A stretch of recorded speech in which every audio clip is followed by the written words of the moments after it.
In today's video, I'm going to give you a detailed breakdown of how to do the whip pan transition. So let's get right into it.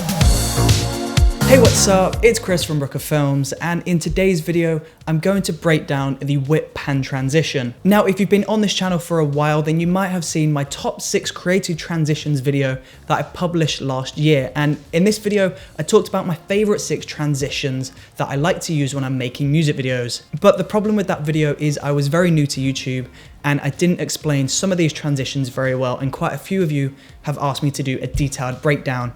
So in today's video, we're talking all about the whip pan. Now, the whip pan is a really cool creative video transition that you can see pretty much everywhere. It's in travel videos, music videos, creative Instagram videos. It's a really popular transition and it's a really easy trick to do. So in order to do this transition, you obviously have to transition from one shot to another. So to do this effect, you want to end your first shot by whipping out in a specific direction.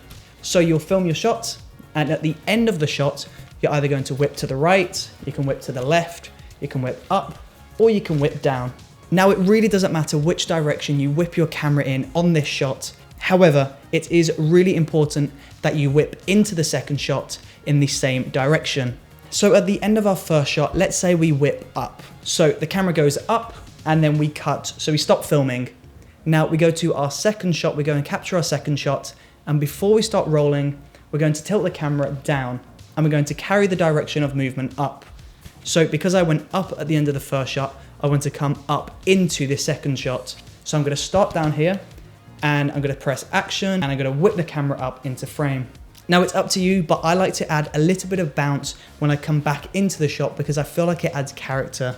So when the camera comes in, just add a little bit of a bounce and then settle, and that's where you go into your second shot.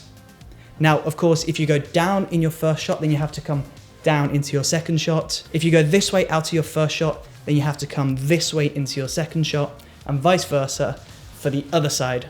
It's really important that the direction of the whip stays consistent at the end of the first shot and the start of the second shot in order for this to work. Now, once you've captured both of these shots, you need to get these onto the computer, and we need to trim the end of the first shot, and we need to trim the start of the second shot, put these together, and you'll have an amazing transition.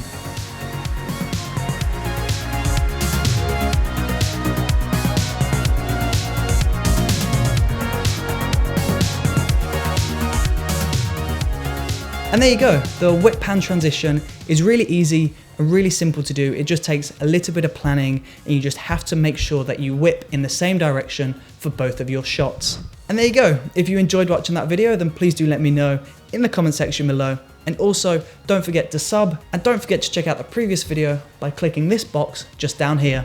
See you on the next video.